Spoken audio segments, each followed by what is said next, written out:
Alors, everybody les amis, salut, c'est Sébastien sur Actualia en YouTube et www.actualia.fr. Aujourd'hui sur Actualia Tech, la chaîne d'info multimédia, on va donc en fait, faire une petite synthèse d'un article sur lequel je suis tombé, donc vous aurez le lien en dessous dans le descriptif de la vidéo. Et donc une personne se pose, pourquoi Linux n'est pas prêt pour les ordinateurs de bureau? Waouh! Moi, personnellement, je trouve qu'il est quand même bien mature maintenant Linux à être disponible et utilisé sur des ordinateurs de bureau. Mais malgré tout, cet article se pose cette question.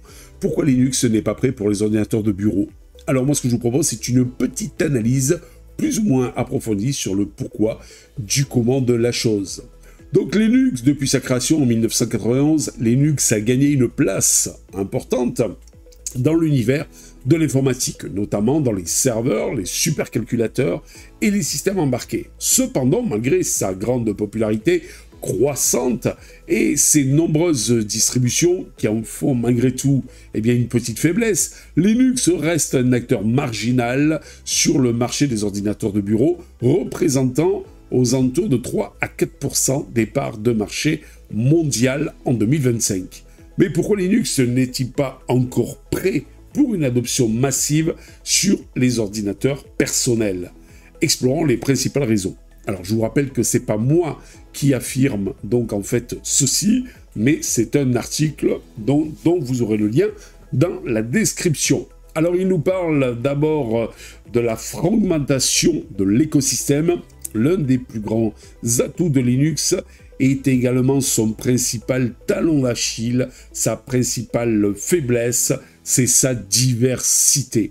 Avec des centaines de distributions disponibles, Ubuntu, Fedora, Debian, Arch et j'en passe, les utilisateurs sont souvent confrontés à une confusion paralysante lorsqu'ils doivent choisir laquelle installer. Surtout qu'il y a des distributions Linux qui sont censées bien marcher avec Nvidia, d'autres non, et tout, c'est un petit peu la cata, la caca, la catastrophe. Cette fragmentation, ça complique également le support logiciel. Les développeurs doivent tester leurs applications sur plusieurs distributions et environnements graphiques, ce qui en augmente la complexité. Alors je dirais oui et non. Car maintenant, avec les paquets universels, il suffit que toute distribution digne de ce nom supporte les Flatpak par exemple, et les gars, même Arch Linux les supporte, donc vous pourrez installer votre application en Flatpak sur n'importe quelle distribution Linux. Problème connexe, les environnements graphiques comme GNOME, KDE Plasma, XFCE et d'autres offrent des expériences utilisateurs variées. Mais cette diversité peut entraîner des incohérences. Par exemple, une application peut fonctionner parfaitement sous GNOME et avoir quelques petits bugs sur notre ami KDE. Mais il n'y a pas que ça. C'est-à-dire que par exemple, quand vous allez sur Mac OS, ou quand vous allez sur Chrome OS, ou quand vous allez sur Windows, vous avez un seul DE, un seul environnement graphique. Donc, vous savez que vous avez vos habitudes, vous savez que pour faire tel truc, donc c'est comme ça, et pas autrement. Le problème, quand vous êtes sur Linux, imaginez-vous que vous étiez habitué, par exemple, à Linux Mint Cinnamon, qui a principalement Cinnamon, donc en fait comme DE, vous voyez, par l'environnement de bureau, et puis le coup vous dites, ouais mais apparemment on va parler de GNOME ou de KDE Plasma, c'est peut-être plus sympa, et en plus ça rime, et donc pourquoi pas y aller dessus. Mais c'est là où est le problème, c'est que l'ergonomie va être complètement différente. Vous avez des distributions qui sont vachement orientées KDE Plasma par exemple, d'autres vachement GNOME, d'autres vachement Budgie, d'autres vachement XFCE, d'autres vachement KDE, et donc, en fait, d'autres vachement Cinnamon. Et le problème qui se passe, c'est chacun a son ergonomie, chacun a sa façon de voir les choses. Et donc, ça peut être déroutant, voilà, si vous utilisez donc des distributions différentes, mais avec des DE différents. Voilà, elles offrent aussi des expériences utilisateurs variées, mais cette diversité peut entraîner des incohérences. Par exemple, comme je disais tout à l'heure, une application donc peut fonctionner aussi parfaitement sous GNOME. Pourquoi? Parce que c'est une application créée, faite avec l'ergonomie de GNOME, peut pas avoir, par exemple, des bugs sous KDE, mais l'inverse, donc, aussi peut se produire. La compatibilité logicielle limitée. Alors, bien que Linux dispose, il faut dire ce qu'il y a, de vastes dépôts de logiciels libres et d'outils, plus ou moins ça dépend des distributions, de nombreuses applications populaires utilisées par le grand public ne sont pas disponibles nativement sous Linux. Ben oui, parce que Windows et Mac, mais plus Windows, dominent donc l'univers de la micro-informatique, et donc vous ne pouvez pas avoir toutes les applications sur Linux. Mettez-vous à la place d'un développeur. Le gars, il n'a peut-être pas les moyens financiers de développer sur multiplateformes. Il va prendre quoi? Les plateformes les deux plus utilisées, Windows et macOS, voire des fois même que Windows, pour donc développer son application. Et encore moins, il va s'intéresser à Linux, qui est censé donc proposer 95% de ses logiciels gratuitement, et qui de plus ne représente que 3 à 4% des parts de marché. Application professionnelle.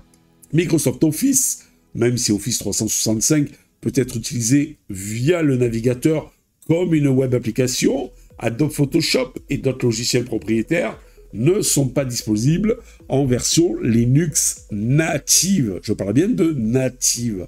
Les jeux vidéo, bien que des plateformes comme Steam et Proton aient considérablement amélioré la compatibilité des jeux, une grande partie des titres qu'on appelle les AAA ne, donc tout simplement, fonctionnent pas toujours correctement, ou voire pas du tout, sous Monsieur Linux. Les formats propriétaires, certains formats, comme ceux utilisés dans des logiciels de CAD ou des outils de production multimédia, manquent de support natif ou de performance équivalente. Alors, il y a aussi, par exemple, dans les logiciels de musique, je parlais avec un gars qui faisait de la musique à une époque, et il me disait que les points VST, il me semble que c'est ça, eh bien, donc, en fait, ne sont pas tous disponibles, donc, en fait, et ne fonctionnent pas tous sur Linux, en équivalence avec ceux qui sont sur Windows. Les difficultés d'utilisation pour les non-initiés. Ben oui, parce que pour les utilisateurs avancés, Linux, c'est une mine d'or de personnalisation et de contrôle. C'est de l'alléluia. Mais cependant, pour l'utilisateur lambda, de nombreux aspects peuvent sembler intimidants. Et oui, parce que en fait, soit vous tombez à la limite sur la distribution Linux qui est donc appropriée pour les débutants, mais pas que. Par exemple, le Linux Mint, qui dit débutant, veut dire aussi approprié donc aux utilisateurs un peu plus confirmés. Mais malgré tout, il y a une approche qui est différente, dont les choses sont moins mâchées, entre guillemets, que si vous utilisez macOS ou que vous utilisez Windows lors d'une installation, par exemple, ou autre d'un logiciel. Installation et configuration, justement, on y arrive, bien que des distributions comme Ubuntu, Linux Mint, donc Manjaro, aient simplifié le processus, des problèmes tels que le partitionnement, parfois qu'on ne peut pas faire en automatique, le choix des pilotes ou la gestion d'un dual boot avec Windows reste complexe. Dépannage, lorsqu'un problème survient, la solution donc nécessite souvent de naviguer dans des forums techniques ou d'exécuter des commandes dans un terminal. Cette approche n'est pas intuitive pour les utilisateurs non techniques. Je vous rappelle que c'est pas moi qui ai dit tout ça, je commente simplement un article dont vous aurez le lien en dessous dans le descriptif de la vidéo. Alors, là où je suis un petit peu d'accord, c'est longtemps j'ai pesté contre la CLI, parce que je pense que le GUI est beaucoup plus sympathique. CLI, c'est ligne de commande, GUI, c'est tout en graphique, c'est-à-dire en interface graphique, et c'est bien mieux. Mais malgré tout, pour certains trucs spécifiques, la ligne de commande est presque obligatoire. Mais malgré tout, utilisateur de Windows, pour faire certaines choses, genre par exemple modifier une base de registre et autres, eh bien vous passez aussi par le terminal et des lignes de commande. Les problèmes de matériel et de pilote. Alors, il faut dire ce qu'il y a, les fabricants de matériel privilégient souvent Windows et dans une moindre mesure macOS lorsqu'ils développent des pilotes pour leurs produits. Cela signifie que les utilisateurs de Linux peuvent rencontrer des problèmes. Alors, tout est relatif. De plus en plus, maintenant, de matériel, je dirais, non exotique, courant, sont reconnus sur Linux. Même des grands fabricants comme Nvidia proposent des pilotes propriétaires pour leurs cartes graphiques. Vous avez des grands fabricants comme Intel et AMD qui ont des pilotes directement natifs dans le noyau Linux. Donc, ça va. Il y a beaucoup de scanners aussi qui sont reconnus, beaucoup d'imprimantes qui sont reconnues, des cartes réseau, n'en parlons pas. Ça va, c'est quand même correct. C'est mieux qu'il fut un temps.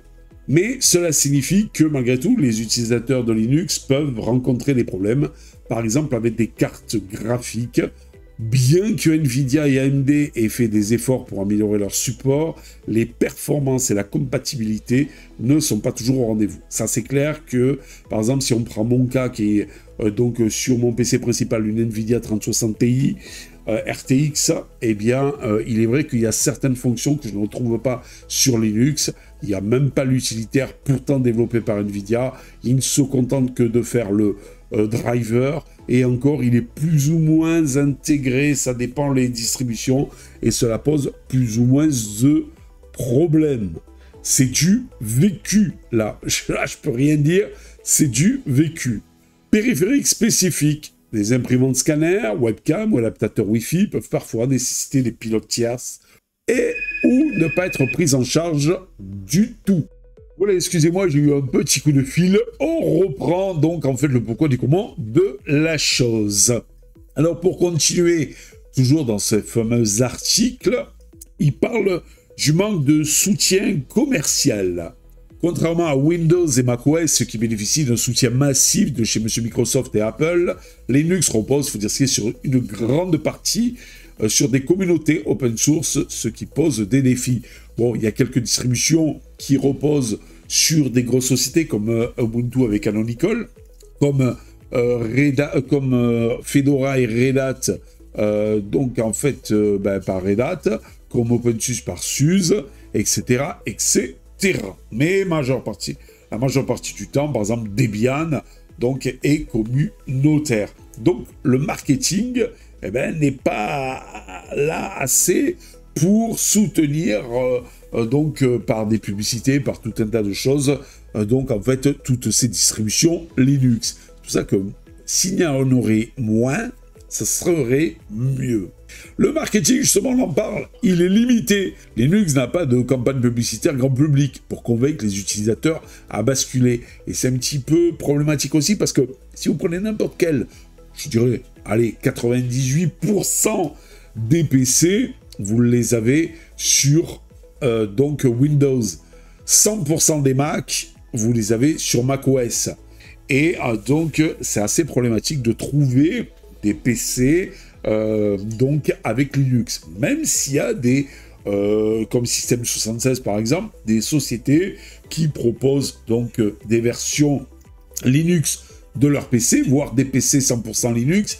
Le problème, c'est que c'est souvent que par Internet, c'est des fois pas en Europe, et c'est un peu problématique pour les avoir.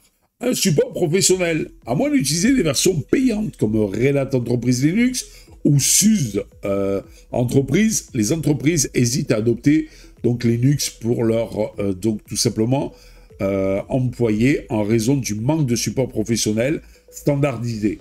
L'attitude et l'inertie du marché. Windows domine le marché des ordinateurs de bureau depuis des décennies, c'est ce que je voulais vous dire tout à l'heure, et la plupart des utilisateurs y sont habitués. Donc migrer vers Linux nécessite un effort d'apprentissage et un changement de comportement. Linux n'est pas Windows, ce que peu de personnes sont prêtes à faire. De plus, le fait que de nombreuses écoles, entreprises, instituts utilisent principalement Windows, voire Mac, renforce cette dépendance. En conclusion, le monsieur de cet article dit qu'un potentiel inexpliqué, Linux, donc en fait, est un système d'exploitation puissant, stable et hautement personnalisable qui a prouvé sa valeur dans de nombreux domaines.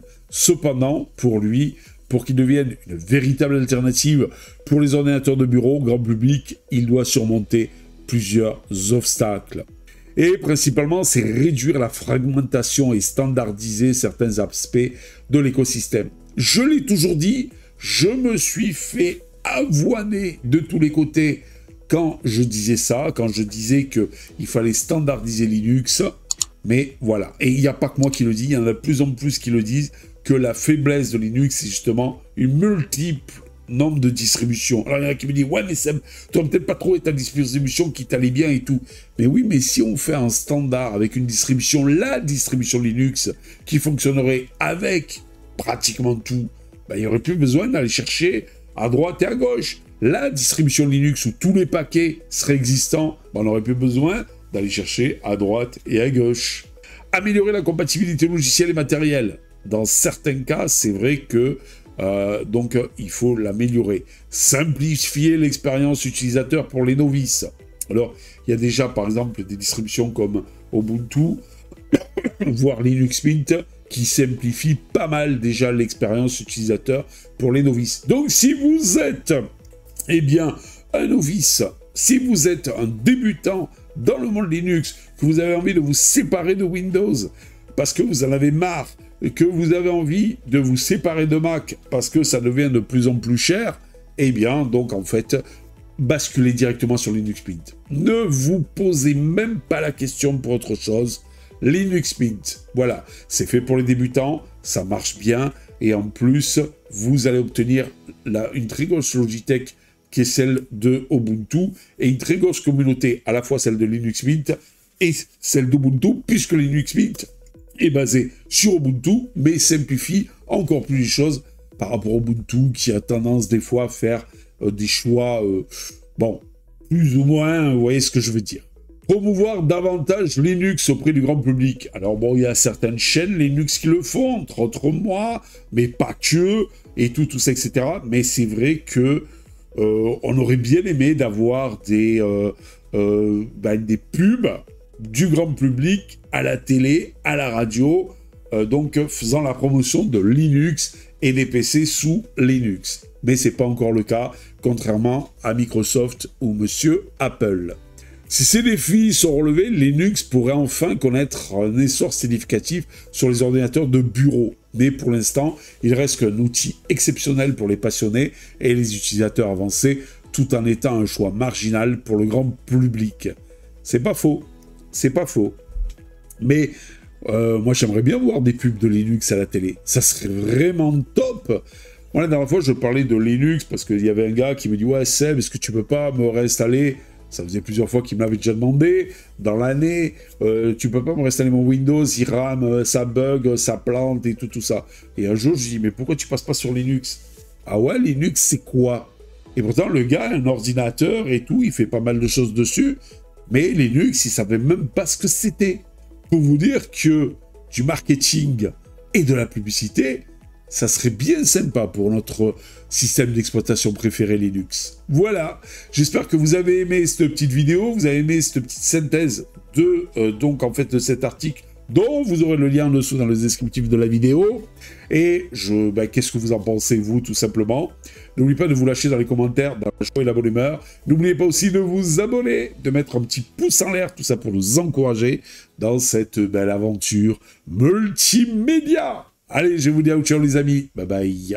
Si vous avez aimé cette vidéo, abonnez-vous, mettez un pouce en l'air, et partagez cette vidéo, merci, cela fait toujours plaisir.